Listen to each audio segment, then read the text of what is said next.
Well, good morning. Welcome to the Council on Foreign Relations and to today, which is the Stephen C. Friedheim Symposium on Global Economics. I'm Richard Haas, and I'm president of this organization, fortunate to be so.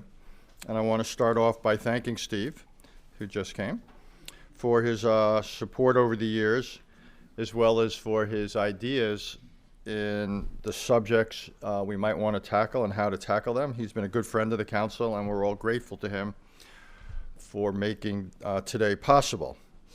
Symposium's also presented by CFR's Maurice R. Greenberg Center for Geoeconomic Studies, and I see Sebastian Malaby, who has more titles than anyone I know, who's also the Paul A. Volcker Senior Fellow for International Economics. I want to thank Sebastian for his work in developing today's event. Today is the fifth in this series of symposia made possible by Steve Friedheim.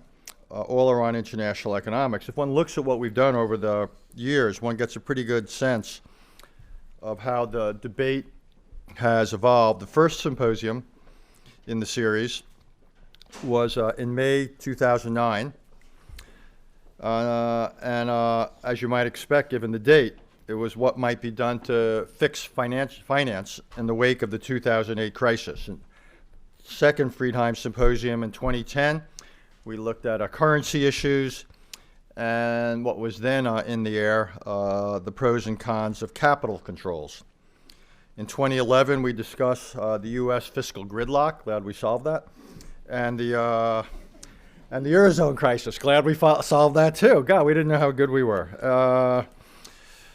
Then in 2014, and I think the fourth of the Friedheim Symposia, we looked at how the Fed's approach to monetary policy had evolved over its first century, and one of the speakers at that time was Stan Fischer, made the argument that the Fed's independence is politically fragile. God, we're batting 1,000 here in issues that we've raised only to resolve.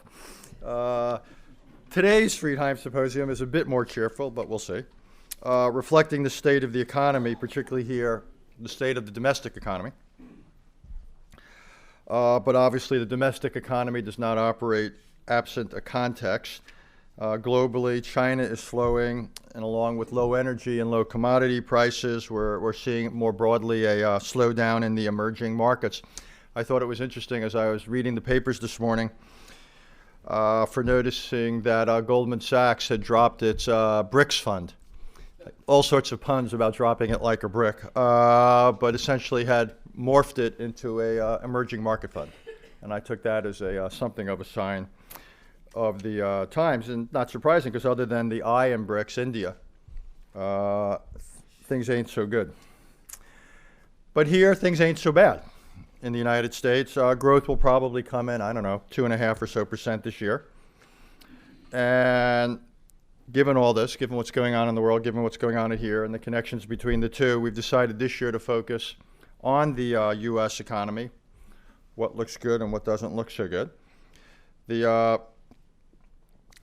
For our second part of today, the second panel, we'll look at post-crisis financial regulation. The final event today will look at the whole question of U.S. productivity and the debate that Marty Feldstein and others have been waging about whether it is being, if you will, systematically undermeasured. That we're better off than we realize. Sounds like Harold Macmillan. We never had it so good, we just don't realize it. It's a reference to the 50s for those of you.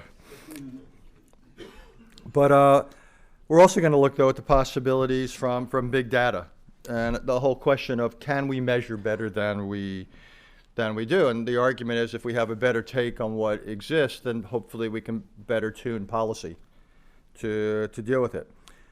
But before we get to the two panels, we've got a first session. And there we are extraordinarily fortunate with the two gentlemen we have. Jason Furman, who's traveled all the way from Washington, D.C., who's chairman of the White House Council of Economic Advisors, And he is joined by our own Bob Rubin. Bob, as you know, is co-chairman of the council. So, gentlemen, the floor and all that is yours.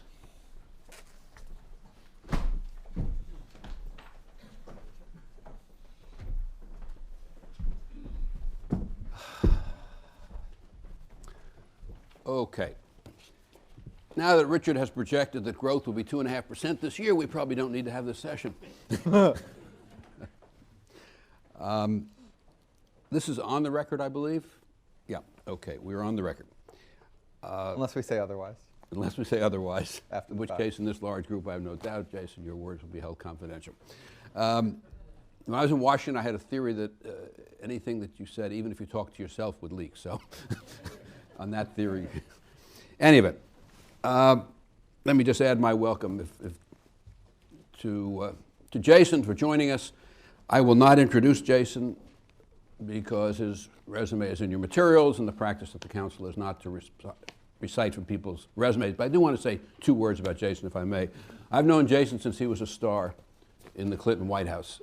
And Jason is that unusual person who combines being an outstanding economist with understanding the politics of policy. And it's only by understanding the two and bringing them together that you can think effectively about making policy and prognostication.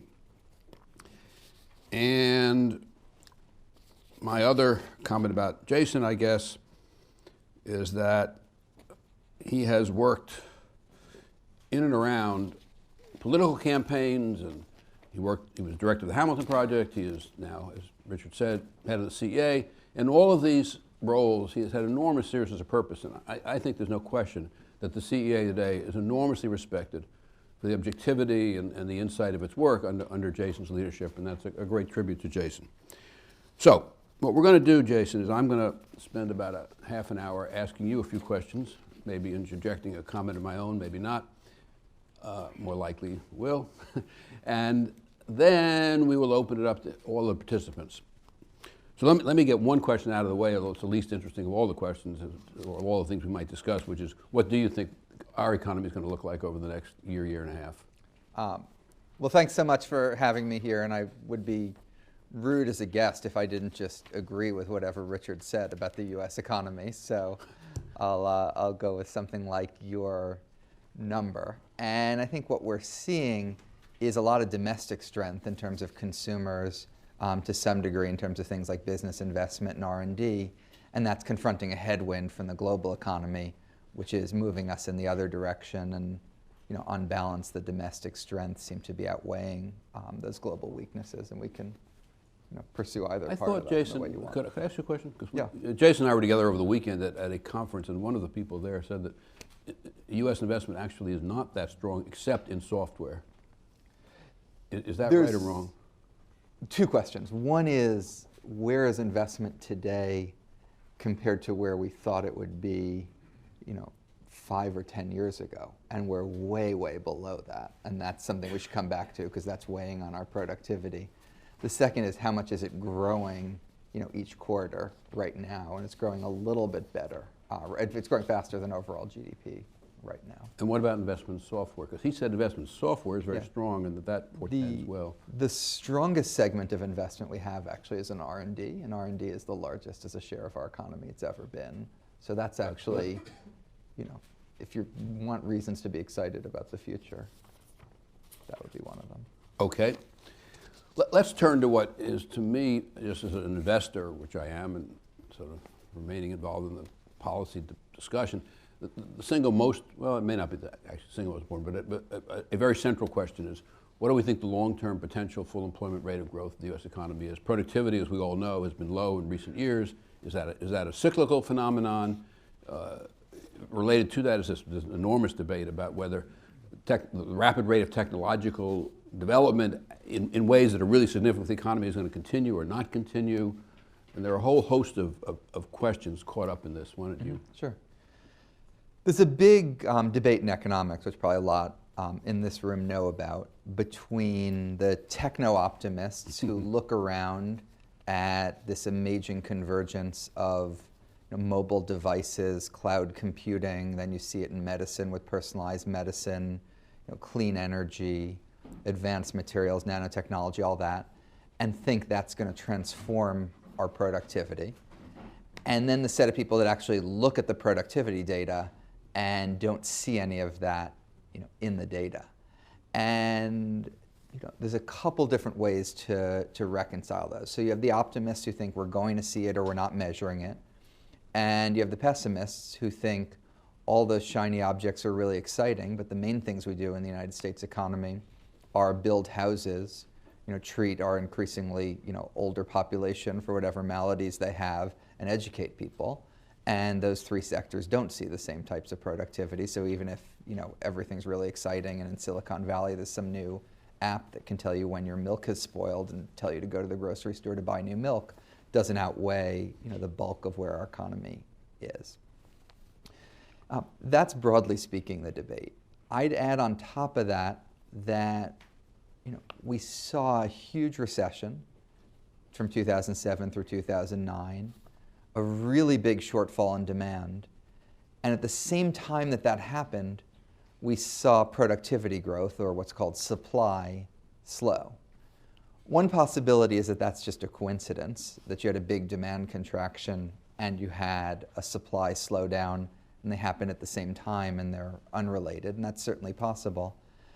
I tend to think that demand collapse helped cause what we've seen on the supply side, and I think it comes back to the investment question we were talking about, that we had a recession, we had a lot less business investment.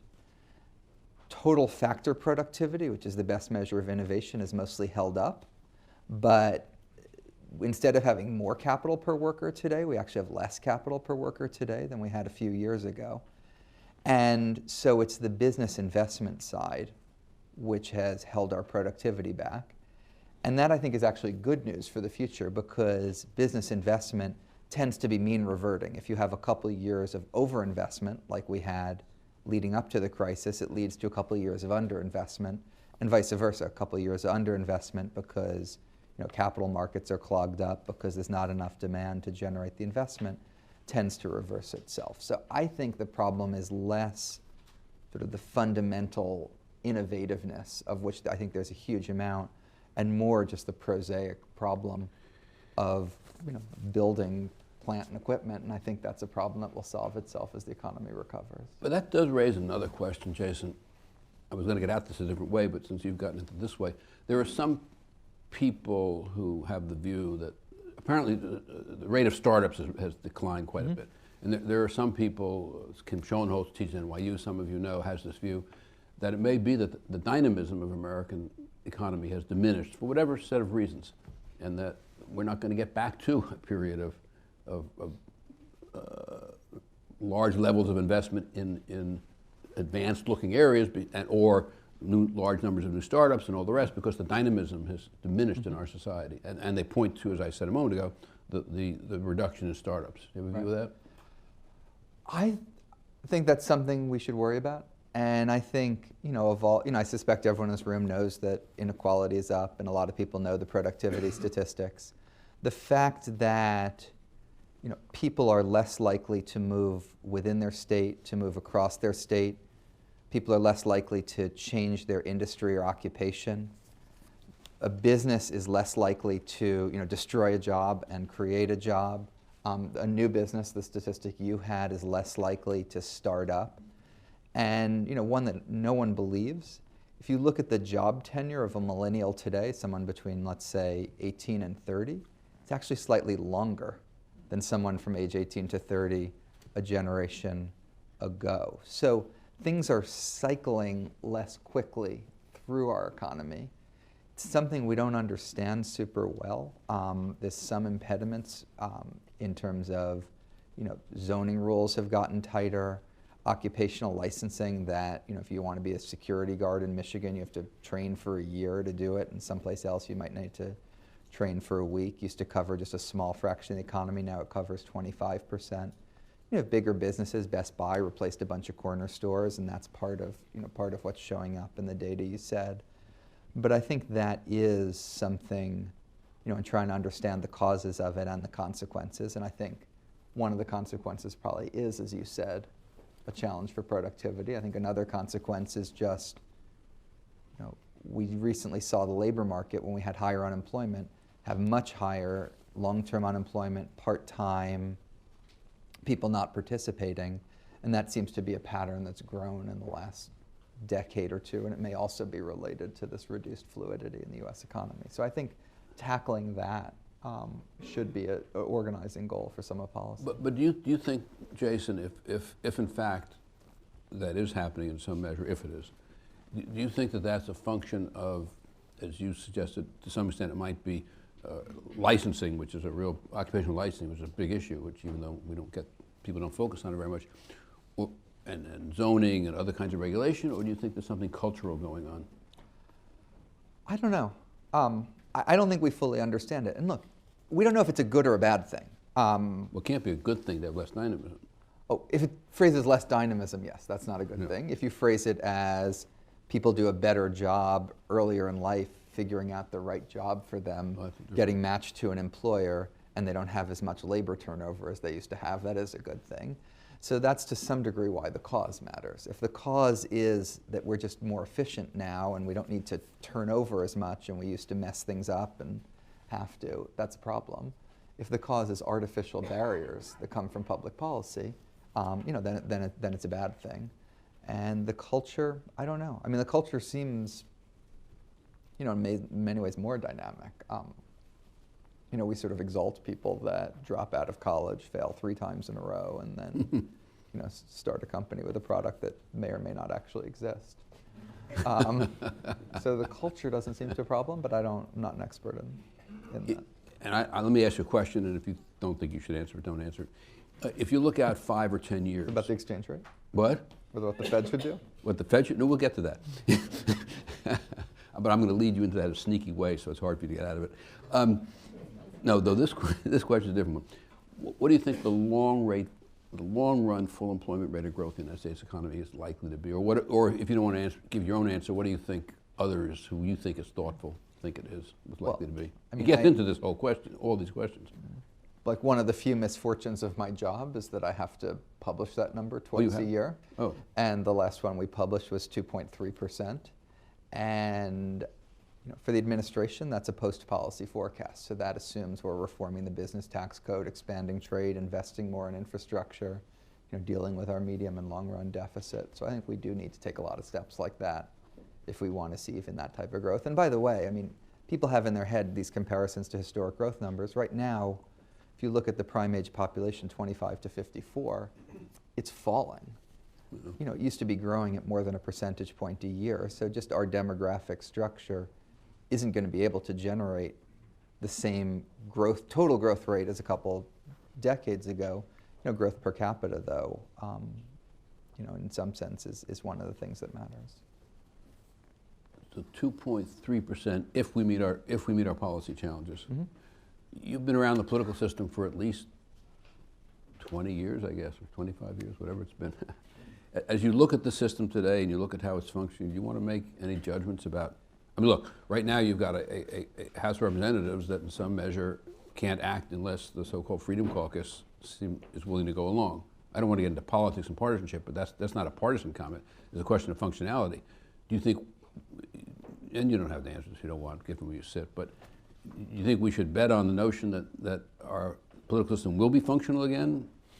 Or do you think that that's a really uncertain question? So I was in this building over the weekend for a Hamilton Project retreat, and Larry Summers was up on this stage, and Bob Rubin, who, by virtue of having paid for much of the event, got to ask questions. Bob Rubin didn't pay for much of the event, but he did get to ask questions. Asked Larry this question, to which Larry accused Bob of being a Spenglerian, leading Hal Varian tells me to a spike in Google searches for Spenglerian as people went to figure it out. I think there's certainly a lot to despair. And you look at something like we're pushing for a higher minimum wage. The majority in surveys of Republicans support that. The majority of independents support that. The majority of Democrats support it. And it's not something we can pass in Congress.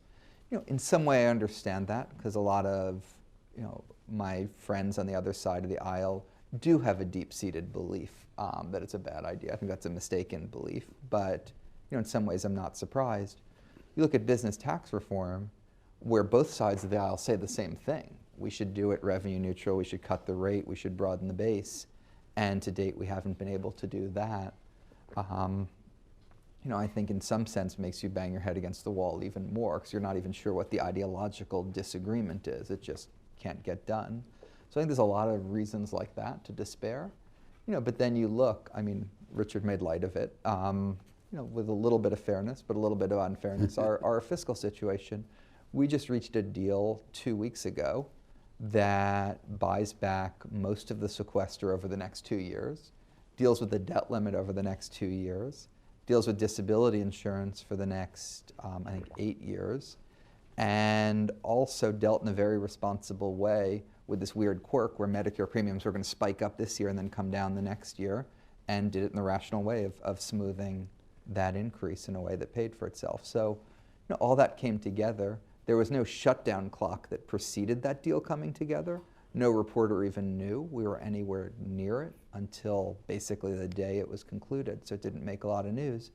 But our economy will have about 30,000 extra jobs per month next year because we reached that agreement, and hopefully won't have any of the drama.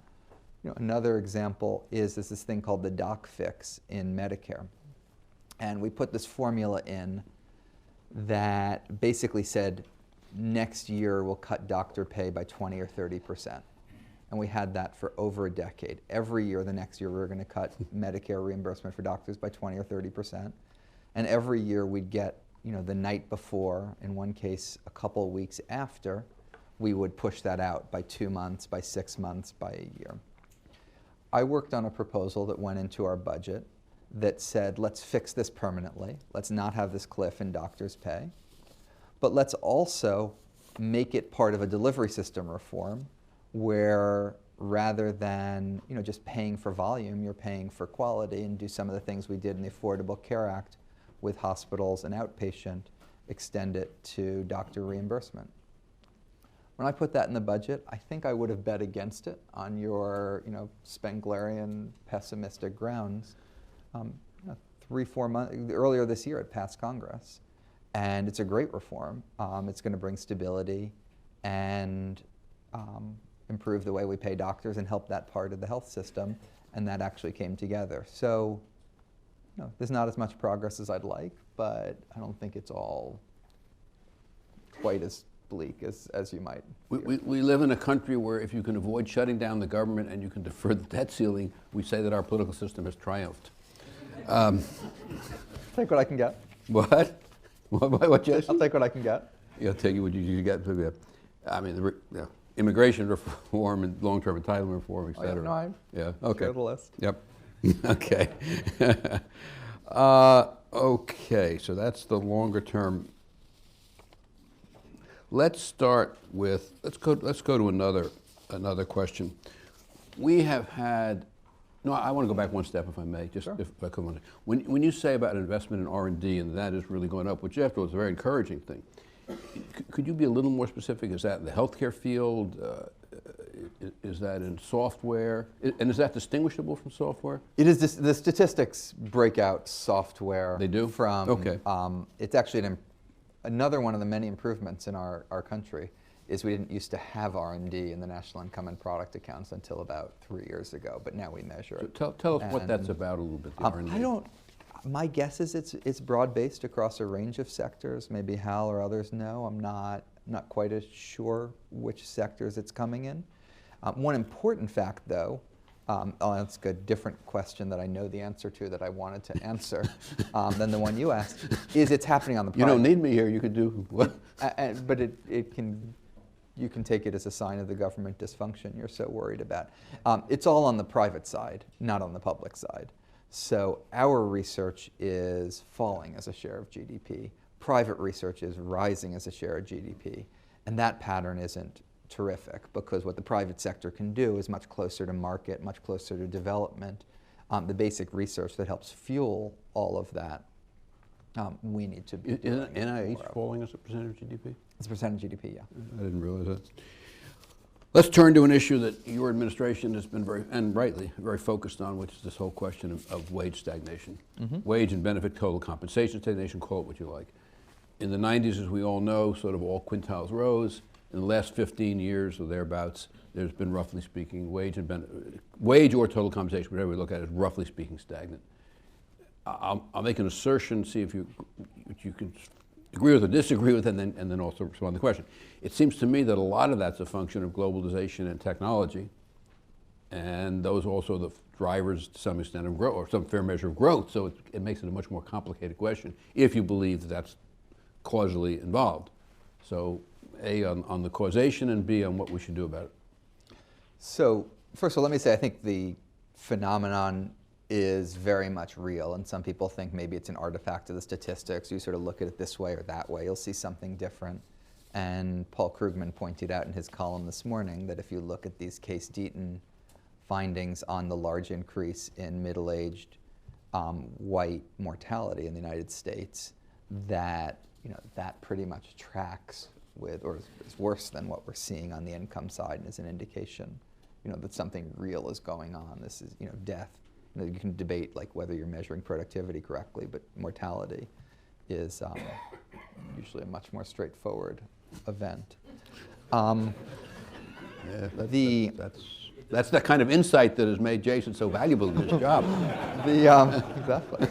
But we've looked at this. I look at what we've seen in incomes as a function of three factors. The first is productivity, the second is inequality, and the third is labor force participation.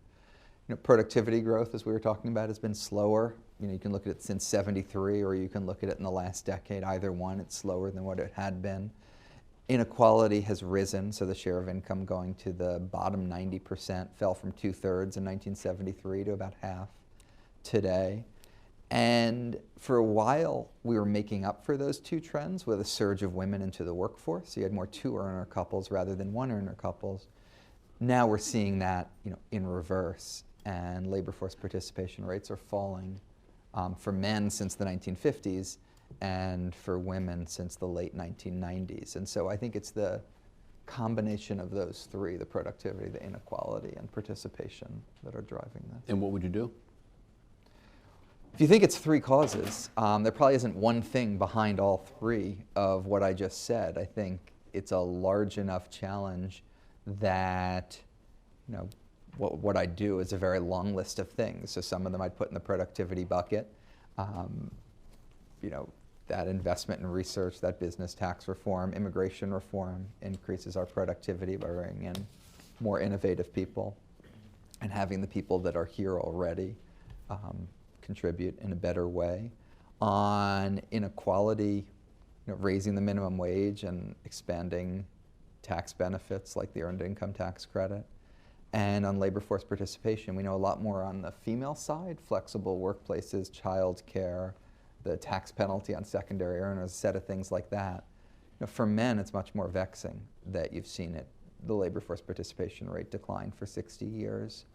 And I don't think I fully understand why, and thus can't fully tell you what to do about it. Richard, let me ask you this. I don't know, what time are we supposed to adjourn, then I'll know what time we should start taking questions. What time? 9:45. Okay, then I have a few more moments, and then we're going to turn to everybody else. Let me ask you this, Jason. There is a real disagreement, and I can cite two of your friends who have a different view on this. Alan Gruber thinks that we have pretty tight labor markets right now, and there's not much slack. And Larry Katz thinks there's a fair bit more slack than Alan does. At least that's what Larry tells me. So what do you think the level of labor slack in the economy is? And I guess it's a little bit of a complicated question, because you have 5% real unemployment, then you have the underemployed and all the kind of things you know about. It goes, I guess, to the question of the probability of getting the long-term unemployed back into the labor force if you had enough demand and so forth. So, yeah. I think we have slack in the labor market, but I think we are, getting a lot closer to being there. We all know the official unemployment rate is 5.0%, that's a little bit below where it was on average in the previous business cycle. And so if that's what you're looking at, you'd think we were basically fully healed. If you look at broader measures, the broadest official statistic is what's called U6, and that adds in discouraged workers.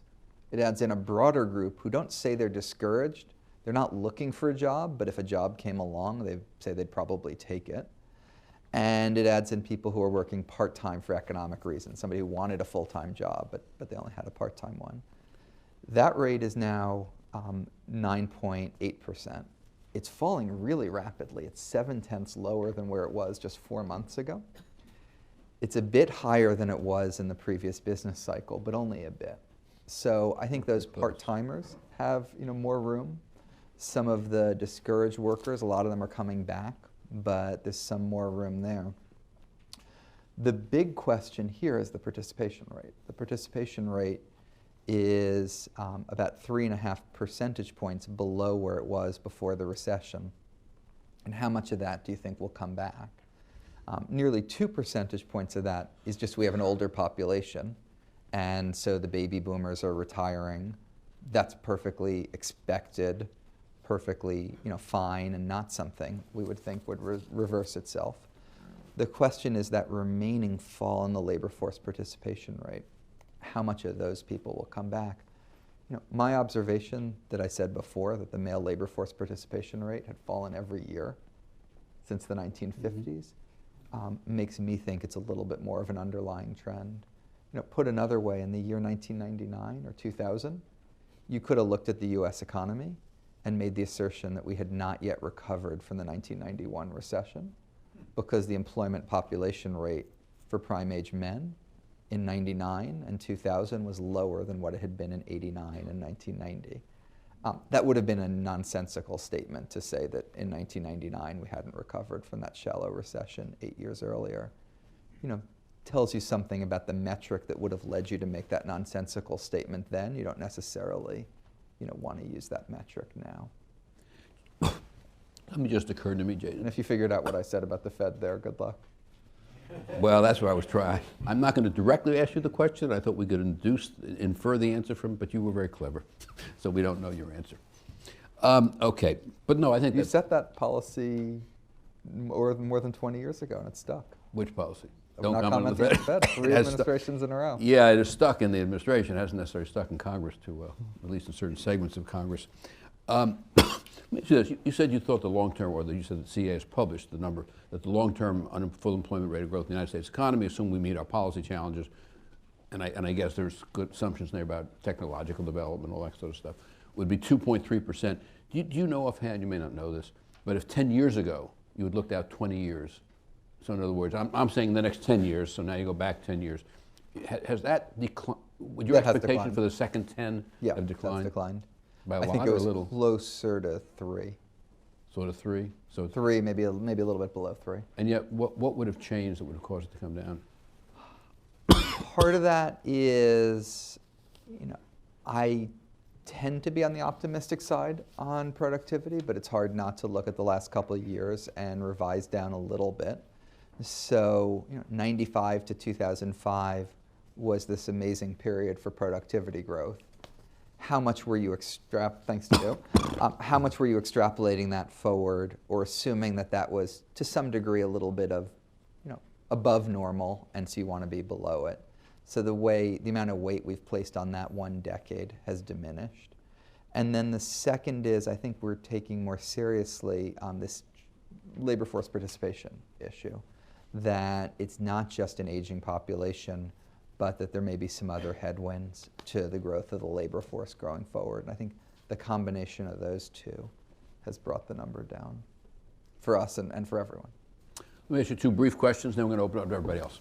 You and I were both here on Saturday when a distinguished Harvard faculty member, Bill Wilson, told us, it was either Bill Wilson or Bruce Western, I've forgotten which one, but one or the other told us that, I'm going to get this number slightly wrong, but that if you take male African-American high school dropouts, 67% are going to spend some time incarcerated.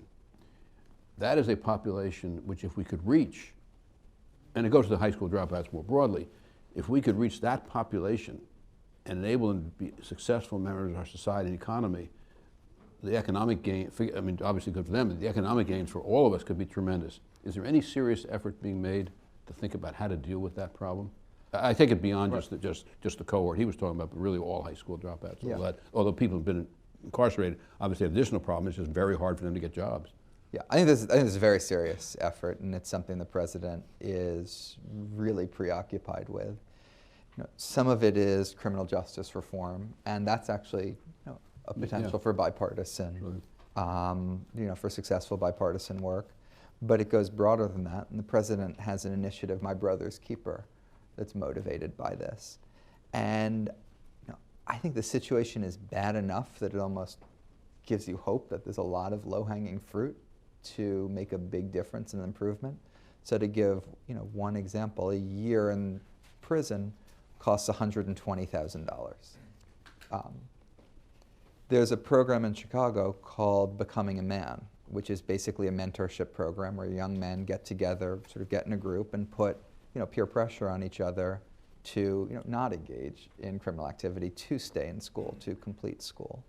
I think it costs like $1,000, less than $1,000 a person. If you have a success rate of 1 out of 120 of the people that you treat with this program spends 1 fewer year in prison as a result of it, it's going to pass a cost-benefit test. When it's been evaluated by, I think it was MDRC, did the evaluation, Roland Fryer, who you've done work with before, was involved in it, the cost-benefit rate is 60 to 1, the benefits to the costs. And Rahm has taken this program up and scaled it to all of the schools in Chicago, and it's this type of model that the president's trying to spread nationwide through My Brother's Keeper. I'm not claiming that one program is going to solve all our problems. There's a whole range of things we need to do. But this isn't a matter of, there's nothing we can do. We're in some terrible cycle. We'll never solve it. There are things we can do. I'd share, this is not a world I know much about, but I would share your sense that there really is some hope that we'll do more than we have done. I'm speaking at San Quentin in January, and as a consequence, I've had some interaction with some of the inmates at San Quentin. The laws in California have changed. If you were a life prisoner, you now can get parole, and it's had a real substantial impact on the behavior in San Quentin. Now, San Quentin is a special prison. It's a better, I didn't realize this, you have to apply to get into San Quentin. You don't normally think of it. That's true. It's not a stage 3, it's stage 4 prison, it's stage 2 prison. But it really is making a difference in terms of preparation, inmates preparing for the future and so forth. On the other hand, businesses are very often unwilling to hire people who've been in prison. What do we do about that? One thing that we just did in the federal government with our own hiring is we ended Ban the Box. And so rather than asking people at the front end of an application process if they had a criminal conviction in their background, we ask it towards the end of the process. And a range of research has found that when you do that, a lot of people, nonviolent offenders, people with something when they were very young, a while ago, if you ask the question up front, it's just easy to throw the person out and forget about them. If you've interviewed them and then you find out, you might find out more about the context, you've invested a little bit more, and you might go ahead and hire them. A number of states and cities and businesses have changed that policy in terms of banning the box, as it's called. So I think that's one step, but there's others too. Why don't we open it up to everybody? Who would like to ask the first question? This gentleman right here. Thank you. Good morning. Oh, by the way, I should have said, when you stand up, please identify your name, identify yourself, and keep questions brief so we can have more questions. Good morning. Arturo Porsikansky with American University. Since we are at the Council on Foreign Relations, could I ask if you could make some comments on the international trade side of things? I mean, there's a deal on the table and another one being worked on in the pipeline. Do you think they have the potential to further boost productivity or bring other gains? Yes and yes. You want to expand on that a touch? We concluded the Trans-Pacific Partnership, an agreement with 11 of our partners on both sides of the Pacific. It cuts or eliminates 18,000 different tariffs that our exporters face. Many of them, 30, 40, 50% on things like autos, auto parts, agricultural goods. So just in a classic, Ricardian economic sense, it's a good thing. I think a lot of what trade does, though, is not just you can buy cheaper things from someone else, comparative advantage, static, Ricardo, traditional economic model, but that it helps lead to more innovation. And it helps lead to more innovation by expanding the size of the markets you're innovating for, by allowing you to specialize. We specialize in microchips. Someone else specializes in, in memory chips. Or just competition, I think, leads to more innovation too. So I think this will help with some of those innovation challenges we talked about. We have, the highest labor standards we've had, and even some of our critics have acknowledged that. A number of the conservation groups have come out and endorsed it, and a range of other things like reforming investor-state dispute settlement to raise the standards even more from what in the United States were already pretty high standards for those agreements. So I think that's quite important. TTIP, we're negotiating with the European Union. That started a couple of years after TPP, and so it's nowhere near the place where TPP is. We're making some progress there, but we need, it's been hard, I think, for some of the leaders in Europe to give it as much focus, given, the many other things, Greece, refugees, Ukraine, that they're dealing with. And then there's a couple others, trade and services, environmental goods, a number of multilateral agreements that are going on through the WTO at the same time that would be helpful as well. I just add one thing, if I may. I just got back from China last Tuesday, and I don't think, Jason, at least in my opinion, there's no question, if we don't approve this thing, I think the world will see us as having pulled back from global engagement in a terrible way. I don't know how one communicates that to the people who have to make this decision, unfortunately, but that's a different matter. Next question. Yes, sir. Nisa Abwa of Pace University. As an economist, how would you argue that a minimum wage law would help the unskilled? Why would businesses hire somebody at a wage rate that is above their marginal productivity? So, first of all, I think the labor market is a market that has frictions. There's a cost of identifying a worker, a cost of hiring them, and then a fixed cost if you leave your job of finding another one. And when you have those types of frictions, it creates a surplus, a difference between the marginal product of a worker and what they're paid. And how you divide that surplus, I think there's a number of wages in between those two numbers at which the market clears. And how you divide that surplus, I think, depends on market power and institutional structures, and those have been increasingly tilted in one direction and need to be tilted, back in the other direction. As a matter of theory, you pay someone better, and you get better, motivation and retention, and you get higher costs. And which of those two is larger is empirically ambiguous. People who have studied this question and looked at a county or state that raised its minimum wage and a neighboring county or state that didn't, looked at employment outcomes in the two, find that within the range that we're talking about, it's very hard to find employment effects, or if you find them, they're very small. And so I think the empirical evidence suggests that the effects on employment are slim to none. The effects on wages are quite meaningful. And so I think, given that it's not a perfectly competitive market, the labor market, for these frictions, it's putting a thumb on a scale that needs some help. Ken?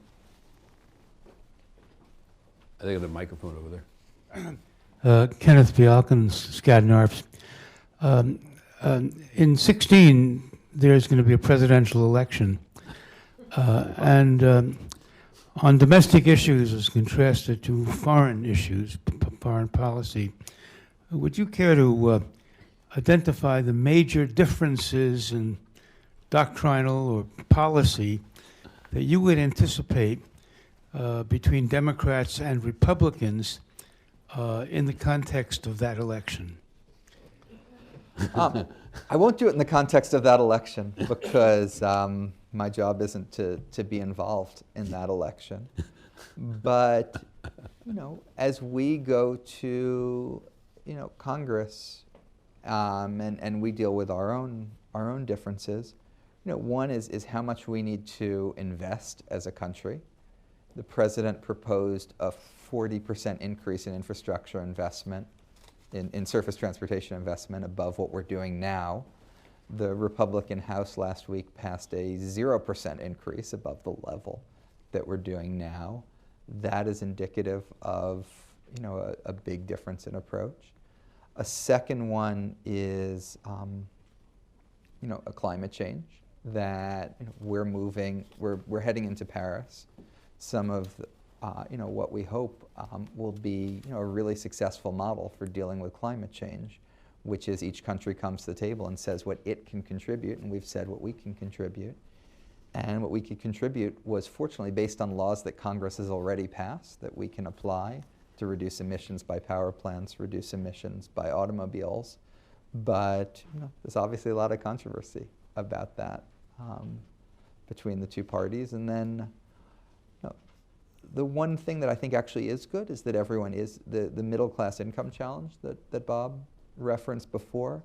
In some sense, both parties are talking about that. And if you can get past the debate about is there a problem to a debate about what the solutions are, I think that's healthy. I think we have a lot of different solutions, but we're at least, you know, at the solutions phase of the debate, not the, you know, on climate there's a bit more denying reality. On, you know, the economic challenges, I think maybe because they think they can blame Obama because we've been around for long enough now, we can at least stipulate some of that same challenge and then talk about what to do about it. Dr. Schaefer.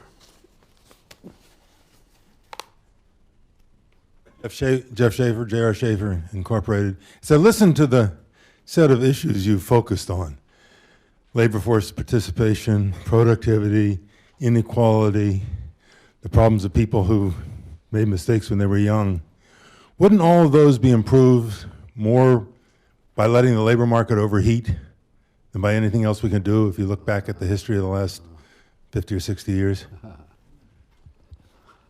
I think that was a second attempt at what I'm just Bob standing was to stretch, trying to trap me into. But no, you know, so I don't. This is not a forward-looking, but yeah, as a general proposition, this idea that there's some rigid distinction between demand and supply, and that those each have follow their own logic, I think doesn't make sense in a macroeconomy. I think how much productivity you have is an function in part of how much demand that you have, and one way to expand your productivity is to invest more. One way to invest more is if consumers are spending more, that'll lead businesses to invest more, that'll lead to more productivity. So I do think you can't think about the supply side challenges like productivity without thinking about the demand side. Yes, sir, way in the back. Could I ask Jeff a question? Jeff was Undersecretary of the Treasury at one time, and we spent a lot of time together. If you did let it overheat, how do you know when to stop that overheating? Let's say you decide you do want that philosophy of life. When do you then get involved? Well, you have to watch all the numbers all the time and look for the signs. But it does seem to me that putting more pressure on the labor market will cause hirers to go out and look hard at who they can hire, and they'll look at people they wouldn't have looked at otherwise. I have a daughter who had been running a business who was actively recruiting people with prison records because that's who she could get. And the market she's in is a little tighter than others in the country. And I think if you look back to the 60s, there was a lot of pressure on the labor markets, and we ran on too long, and we got some real inflation, but for quite a number of years, it was delivering more benefits than costs. Okay. Yes, sir. Andrew Gudlock, Arnold Ness Bleischroeder. I think most people, had they known how much credit would have been created back in 09 and 10 and was created, would have expected a much higher growth rate for the economy. And I think most people believe that it's the money multiplier being so low that's partially the cause of the growth rate that we have. Do you share that view?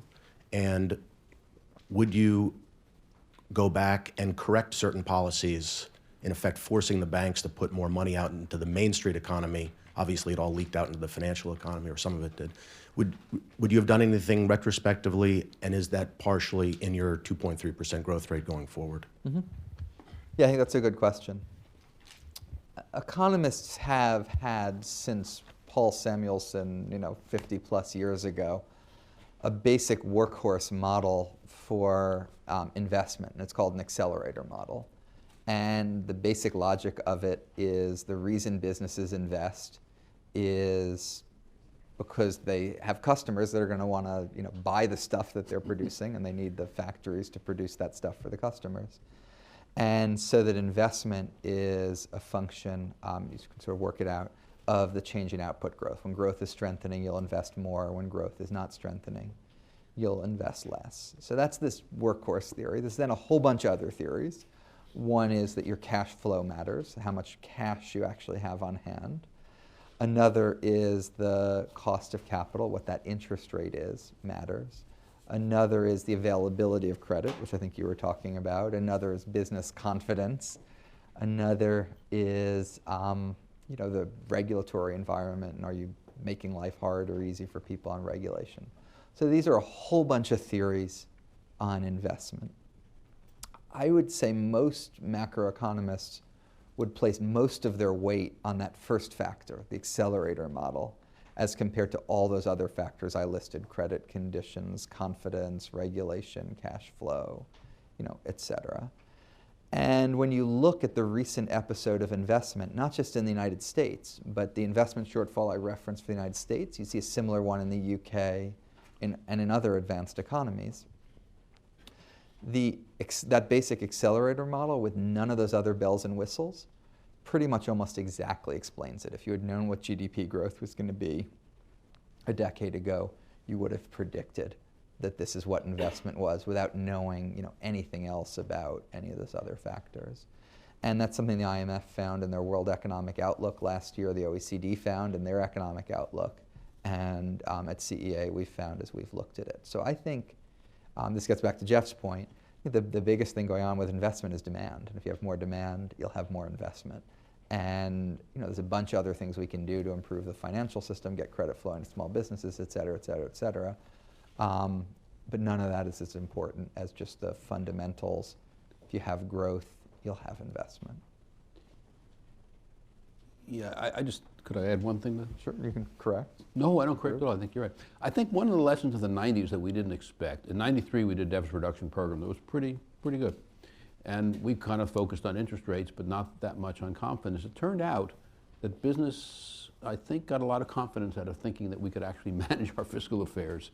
And I think that if we could ever do that again with respect to intermediate and long-term fiscal position, that might contribute to confidence, and confidence, as Keynes said, animal spirits are relevant to what business does. Can I ask you a Sure. question, Bob? Do you think businesses are rational in their outlook? You've told us what you think of Washington. And then I have a follow-up. This is a trap. It's a right question, but Jason, I know this. I still have a job. I still work. I'm in the not in the 5%. I'm in the other piece that works. 95. 95, yeah. And so what I do, I see a lot of companies. When they start talking about 5, 10, 15-year investments, do they sit with the yellow pad and do what you would do, and I kind of think they should do, and so forth? Not necessarily. But I think how government works, their views about, or their lack of confidence in the effectiveness of our government in dealing with its issues, and the uncertainty that our fiscal position creates, I think enters into their thinking, yeah. Right. And because the thing is, while you and your sort of nervous friends have been fretting about us not solving our fiscal problems, they've gotten a lot better. They have. You look at the fiscal gap, that's a measure of the deficit over the next 75 years, how much you need to raise taxes or cut spending today to stabilize the debt over the next 75 years. That was 5 to 10% about 6 years ago. Now CBO says it's less than 2%, Yeah, about 2%. that fiscal gap. Now, we need to do more, and we've proposed to do more, but it is the experts think it's a much smaller fiscal gap than I thought a couple years ago, partly because of things we did. We did 3 different fiscal bills, increased revenue, cut spending in the Budget Control Act, and then the Affordable Care Act, and then partly a set of changes in our health system where health spending appears to be growing more slowly than what we had expected. Although that same CBO projects, if I remember correctly, 25 years out, the debt GDP will be 106% on current law and 180 some odd percent. And you know what I'm going to say next? No. Could they few years ago, they'd said 200%. So, Yep. you know, that's, Okay. that's a lot of progress. It's not all the way there. It but, does. It does leave me because I not was total going to ask despair. you. No, that's look.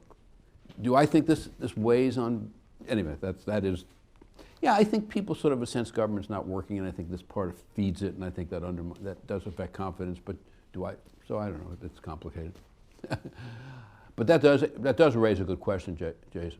As you say, the rate of growth of healthcare costs has come down a lot, and that is, as Jason's told me years ago, the principal driver of the federal programs that are the term healthcare program, which in turn is the principal driver of the deficit. Do you think it's likely that in the next 10 years, with the aging population and the cost of taking care of the more elderly and so forth, that the rate of increase of healthcare costs, it will stay the same, go up, or go down? We've seen a dramatic slowdown in health costs. You know, health cost inflation in the last year, just the cost side, I think is 1.1, 1.2%, which is lower than the overall inflation rate. For most of the last 50 years, it's been higher than the overall inflation rate. So it's a dramatic change in our economy. You have to think whenever you see something change quite a lot that partly you want to update your structural sense of what the underlying trend is, and partly it's luck, and the luck part will mean revert away, and the trend part will stay. So I think it would be foolish to extrapolate out from the last year or two and think you see the same rate of growth going forward. But I also think it would be foolish to not update your sense about the future when 4, 5, or 10 years now we've had this slowdown, and we understand some of what's causing it. We're reduced our reimbursement rate in Medicare. On an ongoing basis going forward, that drives private sector reimbursement. We've done a number of delivery system reforms, alternative payment. You used to just pay purely fee for service. The more you do, the more you get. The more fragmented, the more everyone gets. Now we set a goal of 50% of payments within Medicare being alternative payment models, where you bundle the payment together. For example, you get paid more for quality. If you save money, you get to keep the savings. And I think we're already at about 20%, up from 0 a few years ago. And things like that are making a difference. And the demographics of America? That's built. Yes, absolutely. That goes the other direction. That's built in. We've always known about the demographics. We haven't gotten any new information on that. So set against that demographic trend, the so-called, the excess health cost growth seems lower today than what we would have thought. Yep, I agree with that. Yes, ma'am.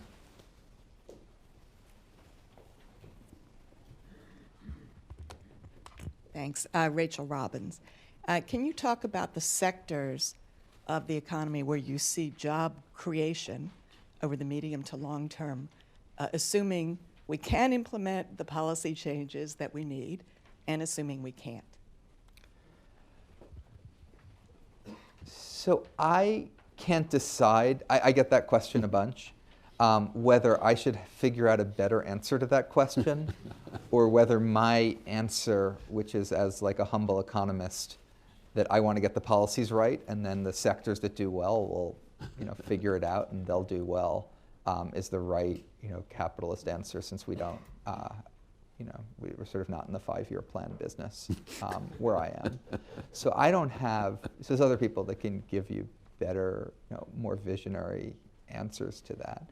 I think it is important when looking at the economy that the big sectors we have are things like I said before. I think housing, health, education are 3 of the biggest sectors of the economy we have, and when they slow down, that creates a lot of challenges for different types of people trying to get into jobs, especially jobs, sort of in the middle of the income distribution. The big question, and maybe you'll get to it later on the panel where you're talking about productivity, is to what degree technology, which has hollowed out jobs in the middle, and you sort of can't replace the home health aide, and you can't replace Bob Rubin's insights that he shares, and it's sort of all the stuff in the middle that is more easily replaceable. Will we continue to see that, or will you see things like Uber, where you have an innovation that actually appears like maybe it rewards the skills of people who don't have a huge amount of skills, and create something more that they can do in a way that a lot of technologies before replaced people, or is driverless car is going to then come along and replace those people. So it was just a sort of, you got something for a moment, and then it was taken away from you. So I don't know. I think, you know, if we get the policies right, though, all of that will work a lot better. Other questions? A whole bunch of them. Yes, sir. We'll go in the back there. Joe Kronsberg, Cyrus Capital Partners. I'm going to try to ask this question without invoking the Fed, but if it complicates it, then feel free to address it in a different way. But how impactful has the extreme fluctuations in currency been as it relates to investment in the U.S. As well as for wage competitiveness worldwide? And how impactful has that been as it relates to some of the investment decisions that companies made, and how you guys are looking at how to deal with that in the future? Mm-hmm. So I'll broaden that to the global economy as a whole and pick up something I said in the very first answer to the question.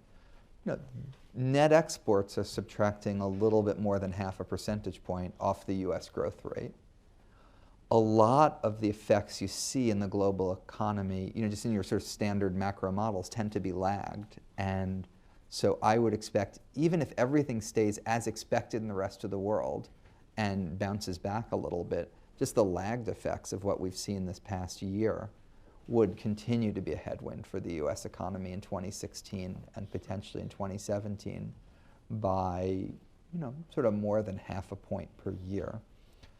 A lot of that is just global growth. If you look at a graph of, you know, the growth of the global economy and a graph of the growth of U.S. exports, those two look exactly the same.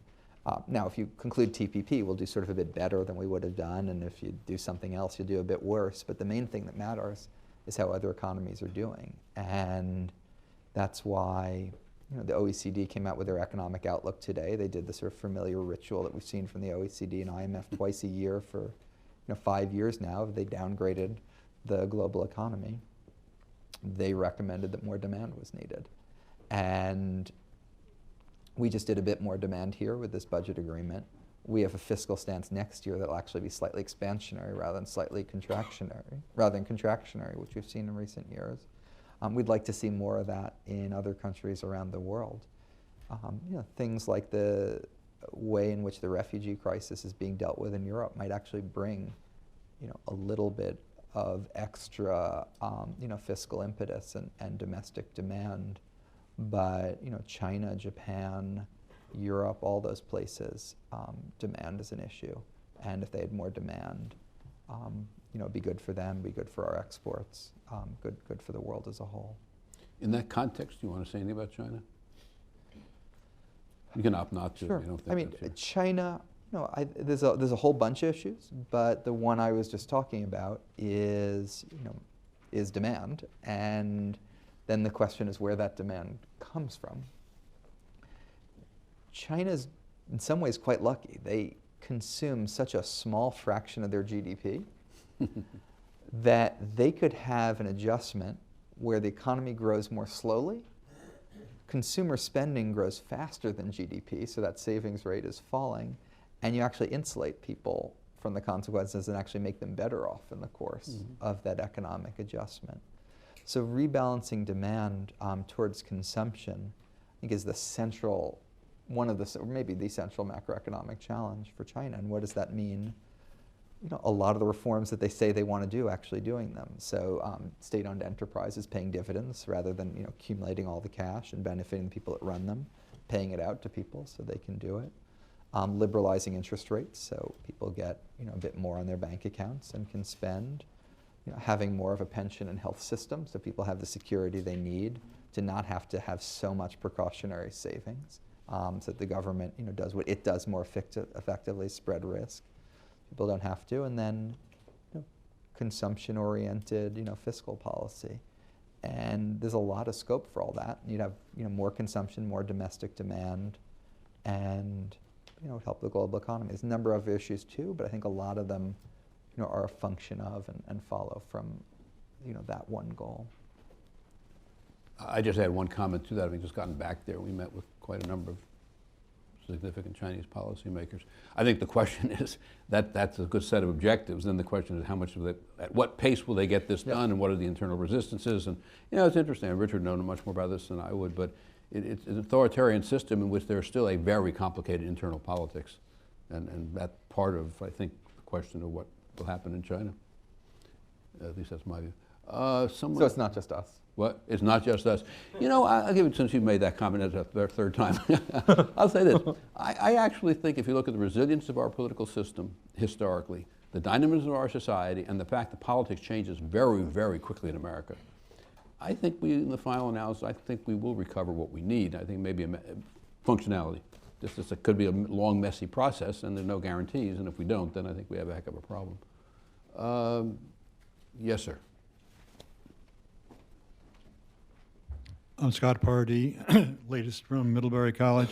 At breakfast this morning, we were discussing the need for infrastructure investment. I haven't heard it mentioned. Oh, I talked about our 40% increase. Yeah. Please flesh out your ideas on infrastructure investment, because we were all, we were saying maybe it's time for an WPA or something like that. So we want to hear what you think at this stage. Right. I mean, we don't need a WPA. We need to pass a highway bill. And, historically, we had done those for 5 or 6 years at a time. It's not rocket science. Most of the money is formula grants for states that they then disperse. You can do fancier things on top of that with an infrastructure bank or financing facility to leverage your money. TIFIA is a loan guarantee program that leverages your money. We have these things called Tiger grants that are competitive grants that localities can apply to. So there's a whole bunch of reform bells and whistles that could improve on it. But none of that substitutes for more dollars and more predictability. And we've done more than a dozen extensions of our surface transportation funding over the last 5 years. Since 2008, we've been on this short term after short term, and that's terrible. We have now both the House and Senate have passed longer term reauthorizations. They're not at the funding levels we'd like to see. They're not funded for as long a period as we'd like to see. They have a number of other issues, but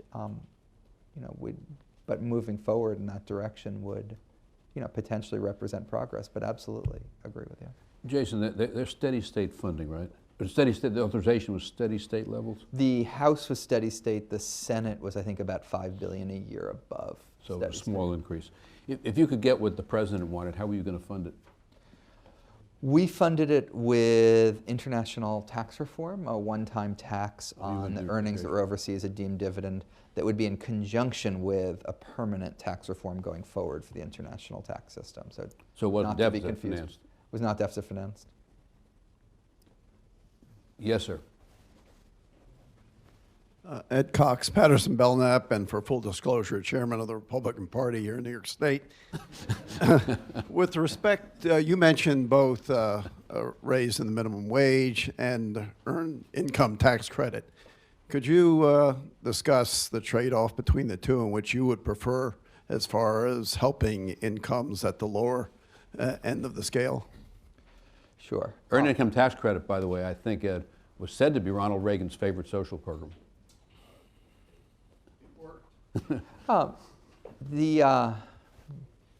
Slightly tempted to comment on what's going on the other side of the pond on this question, but I won't do that. But Sebastian knows what I would have said. Which other side of the pond? Enough said. Earned income tax credit has been hugely successful in not just, if you have 2 children, for every dollar you earn, it pays you another 40 cents. You get $1.40 instead of $1. And then at some point that tapers and phases down. And that doesn't just give people extra money, it makes it more likely for them to work. And a new set of evidence is finding that the children and families that receive it have higher test scores, are more likely to graduate from school. So it may actually help intergenerational mobility as well as people today. So I think it has deserved its place as Ronald Reagan's favorite social program, according to Bob. We've done really well by families with children. The biggest thing we need to do there is take the improvements we've made, which expire at the end of 2017, and make them permanent. Where we haven't done as well is households without children. And we proposed, right now you get at most $500 and it's complicated and a lot of people can't get it. We proposed to expand who can get it, raise the amount, and make it so it's a really noticeable incentive. And this, by the way, is not just people without children, this is non-custodial parents. So some of the types of challenges you were talking about before with black men, for example, if you don't have the child, but you're paying child support, this would benefit you as well. We proposed that in our budget a year and a half ago. Paul Ryan made exactly the same proposal about 6 months later and cited a report we did on it as his motivation. And you've now seen candidates from both parties running for president who have endorsed this. I think expanding the earned income tax credit for people without children is just a terrific idea. It feels like there's an increased consensus, and I think it's going to happen. I personally think, some people think that substitutes for minimum wage increase. I personally think they complement, that there's something to raising market income, something to raising incomes, after taxes and transfers, and the two of them work together. So I'd like to do both of them. But if somebody just wants to raise the child to CITC tomorrow and wait another 2 weeks to raise the minimum wage, that would be okay. I think Ed would wait a little longer maybe, but I realized you meant the UK, but what's happened? I must have missed this. What's happened in the UK on this? Just to report, but not to comment on. Right. The government's proposed a rather large increase in their minimum wage and a rather large reduction in their equivalent of the EITC. Really? And the conservative government proposed that. Oh, I didn't see that. Okay. Let me ask you a question. You said, I didn't see it. You said that 2.3% is your long-term. Yeah. Mm-hmm. How do you deconstruct that between increase in the labor force and increase in productivity? I mean, those are the two factors. So. Right. Those are the two main factors. There's a few little technical things. Okay. It's about 2 points on productivity and 3/10 on the labor force. 3/10 on labor? Yeah. But we had a baby boom. Wow. We now have a retirement boom. And our working age population is basically not growing. Would 3/10 still be your number if you had serious immigration reform? It would be, for reasons I won't bore you with, our forecast partly includes immigration and partly doesn't. So I think it would be a little higher with Well, that's immigration. it. So 2% productivity and only 3/10 labor. Well, other questions? I think we are, Richard tells me, at the end of our time. So, Jason, you were terrific as you always are, and I think that if we had this, let me just say, I've known Jason a long time, and what you've seen is what Jason is: enormously thoughtful, knowledgeable, and practical, objective, and also sensitive to the political realities of the world we live in. So, Jason, I think you're absolutely terrific, and thank you for being with us.